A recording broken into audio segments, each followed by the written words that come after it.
दोस्तों, मैं नेगी स्वागत करता हूं सभी का आपके चैनल द नेगी पर। आज हमारे ग्राम भिक्कावाला में एक महत्वपूर्ण बैठक का आयोजन किया गया है।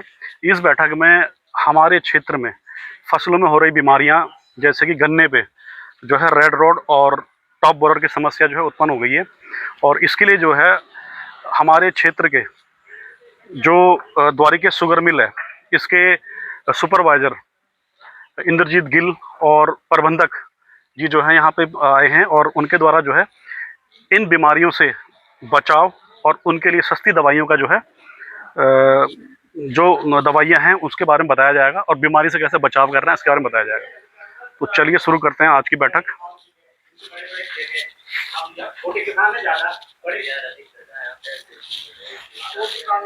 आज हमारे ग्राम भिक्कावाला में एक महत्वपूर्ण बैठक का आयोजन किया गया जो सीधे हमारे किसान भाइयों से जुड़ी है, जो कि हमारे ग्राम भिक्कावाला के रामलला प्रांगण में आयोजित की जा रही है।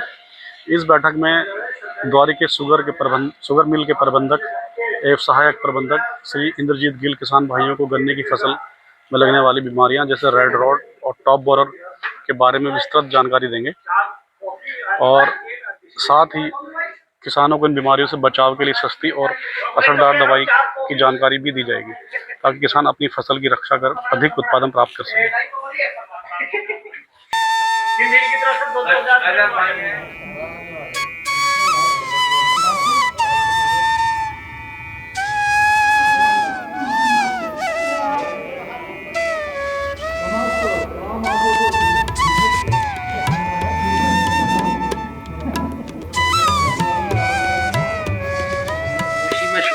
जो खेत पीले से या सूखते हुए दिखाई यहाँ तो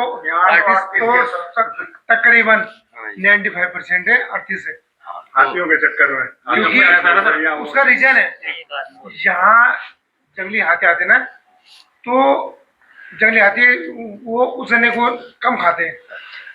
अब बाकी 18 ये हुआ, बाकी तो रोक देते हो। मजबूरी ये है कि ये छोड़ना पड़ेगा। इसमें एक ऐसी बीमारी आ गई जो ला इलाज है। जैसे आदमी के कैंसर हो जाए, उसका कोई इलाज नहीं है। इसी तरह ये 38 वैरायटी में रेड रोड आप तो छोड़ना पड़ेगा। हाँ, और आपने देखा भी होगा जिन जिन लोगों का उनका सूखना शुरू हो गया, पिछले साल भी इस साल भी जो खेत पीले से हो रहा, ये 95% 38 ही सूख रहे हैं। जी जी। और जो बच रहे, अब यह जो हैवी रेंज हुई है परास है, इसलिए ये उदाहरण दिया है। बैठ जाओ जी। अभी रेड रोट आया तो चीनी मिलों में ये मंगवाया, हो सके 1 साल बाद ये खत्म हो जाए, 38 रेड रोट की समस्या खत्म हो जाए तो बैठ जाओ, इसको देना बंद कर दे, तो आप ब्लॉक से, सोसाइटी से या बाजार से या चीनी मिल में अवेलेबल है, जहां से भी आपको मिले, किलो बीघा के हिसाब से हर साल अपने खेतों में इसको डालना शुरू कर दीजिएगा। अगर ये खेत बचा नहीं, जिस पोजीशन में हमारे बाबा जी ने ये जमीन हमारे पिताजी को हैंड ओवर की, बिल्कुल शुद्ध की थी, हमारे पिताजी ने केमिकल डाले और इसको लगभग 40% 30% बंजर बना करके हम लोगों को हैंड ओवर कर दी। और अब हम इसमें इतना अंधाधुंध केमिकल डाल रहे हैं कि हम इसको 60%, तो आप अक्टूबर में गन्ना लगा रहे, पौधे को ना धूप मिल रही और ना हवा मिल रही। जब हमने खेत को पैक कर दिया तो उसका टेम्परेचर भी नॉर्मल उससे 4-5 डिग्री ज्यादा रहता है, गौर करना इस बात में। तो उसमें फंगल इन्फेक्शन भी ज्यादा आएंगे। तो हमें अब अक्टूबर में धान काट करके गन्ना लगाना चाहिए। चरी के खेत खाली हो उसमें लगा दो। उसके फायदे ये है, आप 28 इंच पे लगा रहे थे, अब 4 फुट पे लगाएंगे। पहले 70 बूंद ले रहे थे, अब 40 बूंद ले लेंगे, तो बीज आधा लगेगा। अब धान काट करके आप लाही लगाओगे, लाही काट करके आप गन्ना लगाओगे, आप गन्ना लगाएंगे। एक बार खेत अब तैयार करेंगे, जुताई करके फिर दोबारा करेंगे। किसान भाइयों, आपके गांव में बहुत कम मीटिंग होती है, जीएम साहब ने कई बार कहा, इंद्रजीत को भी, मुझे भी, कि भिक्कावाला में एक मीटिंग कराओ। और मैंने सुना वहाँ के काश्तकार बड़े संवेदनशील हैं और जिज्ञासु हैं। नई चीज की तरफ को उनकी जिज्ञासा होती है। तो इंद्रजीत जी ने कल रिक्वेस्ट की साहब से कि साहब कल का समय दे दीजिएगा, तो साहब ने हाँ भरने की, हालांकि शेड्यूल टाइट रहता है। आपके बीच में है, आपका नाम उमेश कुमार सिंह बिसेन है। और अब से पहले आप जो नॉर्थ इंडिया की बढ़िया फैक्ट्रियाँ थी, नामचीन फैक्ट्रियाँ जो रिसर्च एंड डेवलपमेंट पे बहुत काम करती है, उन सारी फैक्ट्रियों में सर ने काम किया है। और सौभाग्य से अब द्वारिकेश में आए हैं। ये द्वारिकेश कर आप लोगों का और हमारा सौभाग्य है कि आपके साथ काम करने का मौका मिल रहा है। आपको जीएम साहब बीमारी और बुआई के बारे में बताएंगे। उसके अलावा आप सुनते रहिएगा। जब एक टॉपिक खत्म हो जाए तो आपको 2 मिनट का समय देंगे। आपके अंदर जो क्वेश्चन होगा सुनते रहिएगा। तो क्वेश्चन अपने आप सेलेक्ट कर लेंगे कि साहब ने ये बता रही, ये मेरी समझ में नहीं आया या कैसे करना चाहिए। तो आपको पूरा समय मिलेगा बाद में क्वेश्चन करने का। अपने क्वेश्चन को दिमाग में रखिएगा, ठीक है जी। धन्यवाद। जी हम सब नमस्कार किसान भाइयों, आप सौभाग्य की बात है आपके गांव में आज मीटिंग करने का मौका मिला है। कई बार आते जाते इधर से हमने 50 बार गए होंगे। एक बार विजेंद्र सिंह जी हैं क्या इसमें? जी सर। तो सामने आपका अभी रेड आर्ट का क्या पोजीशन है खेत का? जी ठीक है। थोड़ा विजेंद्र सिंह जी से मुलाकात हुई थी, एक ग्रुप बना, हम किसानों का ग्रुप बनाया। यहाँ आने के बाद हमने किसानों को एक साथ मास को कम्युनिकेट करना है, तो हमारे पास कोई आज इस तकनीकी युग में भी हम लोग बहुत पीछे थे, तो हमने सब किसानों का एक ग्रुप बनाया जिसमें प्रोमिनेंट ग्रोअर्स को जोड़ा गया ताकि वो अपनी समस्या इसमें रख सकें। इसका लाभ लेते हुए विजेंद्र सिंह जी ने अपना पोस्ट किया था। इनके खेत पे आए, देखे गन्ना सूख रहा था रेड राट की वजह से। एक बहुत चिंता का विषय है। अभी तक तो केवल एक ही गन्ने की प्रजाति 238 जो है करनाल से वेरायटी, जो भी किसानों को भी और चीनी मिलों को दोनों को इसने मालामाल किया। पिछले 10-12 सालों में इस प्रजाति ने किसान और चीनी मिल दोनों को लाभ पहुंचाया। लेकिन अब ये वैरायटी रेड राट, जो कि जिसको गन्ने का कैंसर बोलते हैं, इस रोग से ग्रसित हो गया है। इसका कोई इलाज नहीं है, इसलिए इसको गन्ने का कैंसर बोलते हैं। इसका एक ही मात्र इससे बचने का उपाय है कि इस प्रजाति को ही क्षेत्र से हटा दिया जाए, इसको दूसरी नई वैरायटियों से बदल दे, इसकी बुआई ना करें। नहीं तो ये रहेगा जब तक रेड राट को अपना कर रखेगा, रेड राट खत्म नहीं होगा। और जिस बात का डर था वो चीजें अब दिखाई देने लगी है। इस वैरायटी का जो रेड राट है, रेड राट बेसिकली फंगस से होने वाली बीमारी है, जो फंगस अब दूसरी गन्ने की वैरायटी को भी पकड़ रहा है। 118 में भी कई जगह देखा गया है। COG 85 आपके में है, COG 85 में भी पहले था, अभी बीच में कहीं से स्वस्थ गन्ना आया, बोया जा रहा था, सही था। अब COG 85 में फिर दोबारा दिखाई देने लगा रेड राट। 98-014 जिसको जलपरी के नाम से किसान जानते हैं, जो निचली जमीन में बोते हैं जिसमें पानी भरता है, उसमें भी बुरी तरह लग रहा है रेड राट। तो ये रेड राट की समस्या जो है, जो लाइलाज बीमारी है, ये बढ़ती जा रही है। तो बड़ा ये आने वाले समय में किसान और चीनी मिल दोनों के लिए बड़ा संकट का समय चल रहा है। ये क्रूशियल फेज है। इसमें अब आप सभी को जागरूक होकर अपने खेतों में जमीन का शोधन और साथ ही साथ जो गन्ने का बीज बोया जाएगा उसको भी ट्रीट किया जाए, उसको भी शोधित करके बोए। और खड़ी फसल में भी फंजीसाइड का एक एहतियातन स्प्रे करवा के रखें ताकि कोई सेकेंडरी इन्फेक्शन ना हो। नहीं, जैसे इनको पता नहीं कि ये भी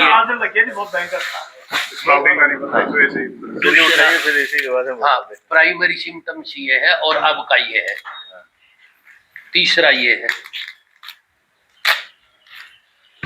सबसे पहले मई के ही महीने में दिखने लगता है, जब छोटा रहता है ना, तभी ये आप देखेंगे दोनों तरफ दिखेगा। ये पहली स्टेज। हाँ, पत्ती के जो मध्यशिरा है, मध्यशिरा पे ये मई में। निशान मई से ही आना शुरू हो जाता ये फर्स्ट स्टेज में होगा, ये है। हाँ, फर्स्ट स्टेज में होगा ये। फर्स्ट स्टेज में ये दिखेगा। उसके बाद ये दिखेगा किनारे से सूखना। ये तो पूरा ही पीला हो गया, उसे किनारे से सूखता है, बीच में हरा भी रहता है, लेकिन किनारे से ये सूखेगा, सेकेंडरी है। और तीसरा, जब तक गन्ना बढ़ जाता है तो ये अगस्त सितंबर में ये लक्षण दिखाई देता है, रूट स्प्राउट हो जाती है। हाँ, इसके जो है रूट स्प्राउट हो जाती है।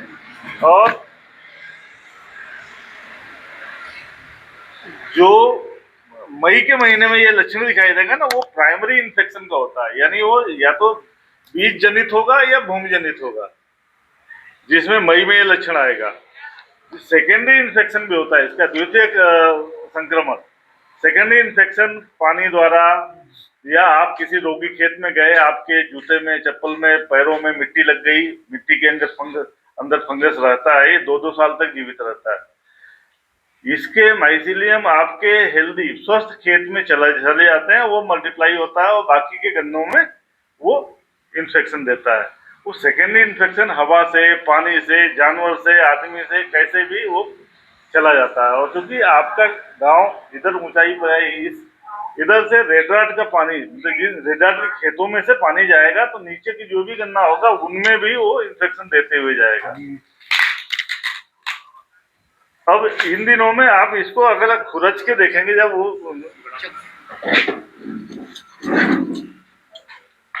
देख रहे हैं, अंदर फाड़ने की जरूरत नहीं, आपको ऊपर से ही दिखेगा। हाँ,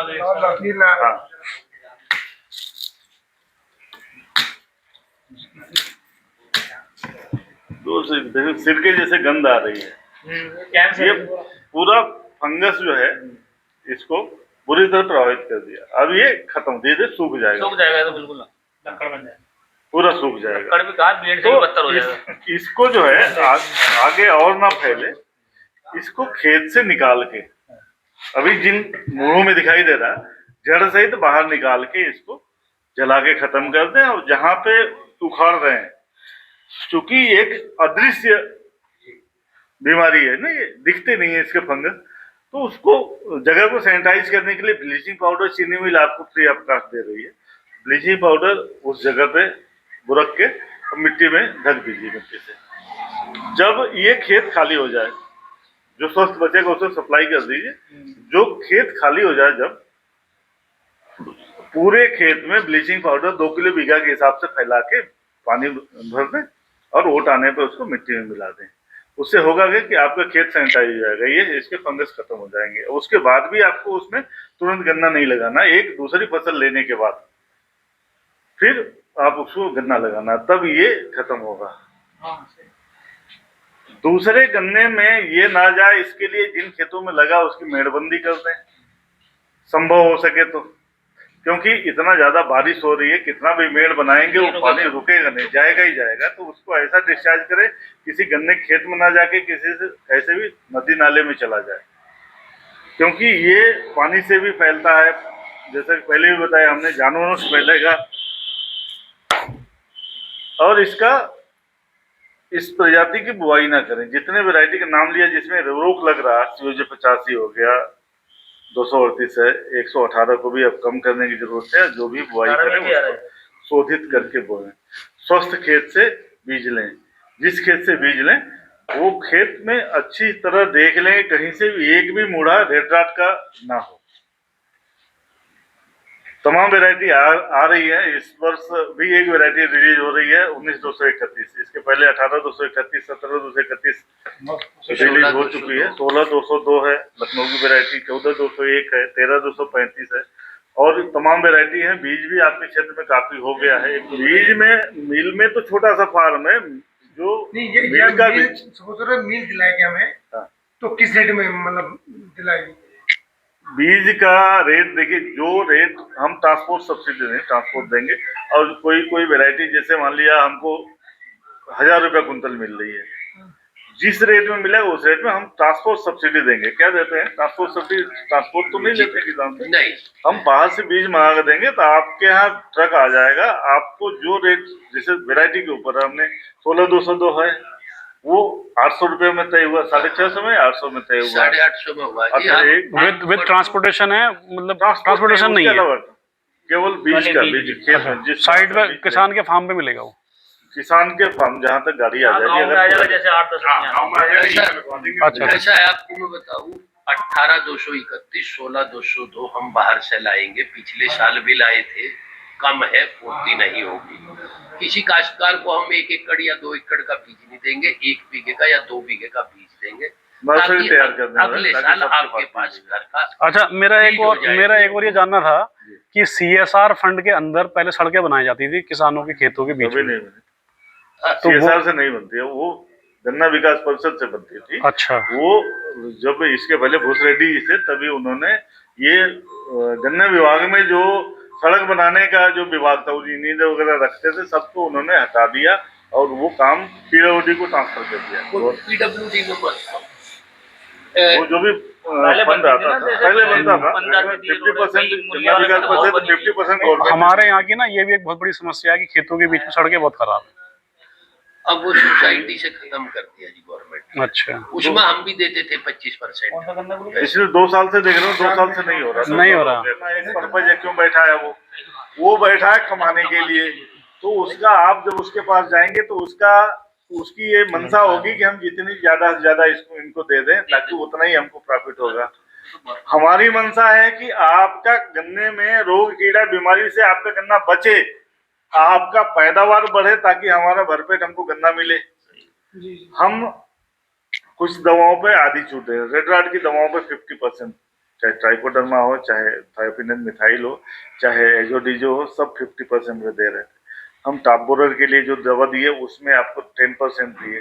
कुछ दवा स्प्रे की दवाएं हैं, स्प्रे की खादें और दवाएं हैं, वो हम आपको होलसेल रेट पे दिए, बल्कि उनसे सब्सिडी नहीं दिए, लेकिन उसमें 1 पैसा भी कोई मुनाफे का नहीं, बल्कि आपको कंपनी के रेट पर आपको दिए। वो आपको मार्केट में जाएंगे जस्ट उससे 13 दाम की मिलेगी। तो जो भी हम देते हैं उसके पीछे हमारी मंशा ये होती है कि आपकी पैदावार दवाई मिलेंगी खाली गन्ने की मिलेगी या धान गेहूं की भी मिलती है? ये बताओ, धान गेहूं में आप इस्तेमाल करोगे तो हम आपका हाथ नहीं पकड़ लेंगे, लेकिन वो हम खाली जैसे गन्ने के माने लिए खाली गन्ने के देंगे। हम ट्राइकोडर्मा दे रहे हैं। ट्राइकोडर्मा क्या, ये किसान के विवेक पर निर्भर करता है कि उसका इस्तेमाल कहाँ कर रहा है। हम देंगे तो गन्ने के लिए, लेकिन ऐसा चीज है कि मालूम गन्ने में फंगल डिजीज लग रहा है, धान में भी फंगस से रोग लगता है। तो ट्राइकोडर्मा है आपका खेत में जाएगा। ट्राइकोडर्मा बेसिकली है क्या, मिट्टी के अंदर वो जिंदा रहता है।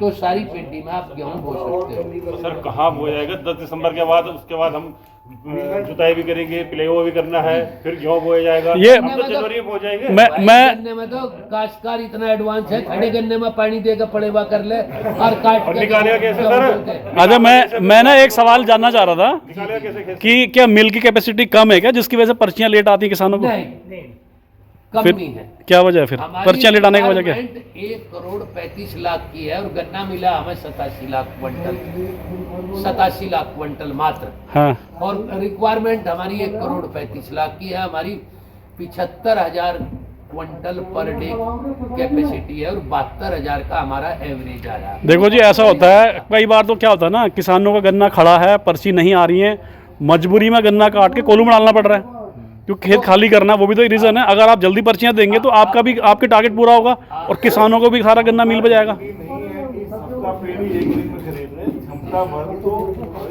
आज एक पर्ची आप बेच रहे हैं, अपनी क्षमता सप्लाई का।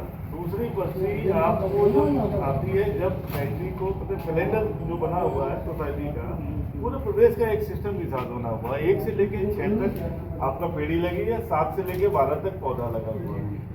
तो जो पर्ची आज आपकी पर्ची आएगी, कल उनकी आएगी, परसों उनकी आएगी, तो कैलेंडर एक चक्कर ऐसे घूमता है। हम एक दिन पहले दिन शुरुआत में भी आपको बेचना है और आखिरी दिन भी आपको बेचना, उस हिसाब से प्रक्रिया।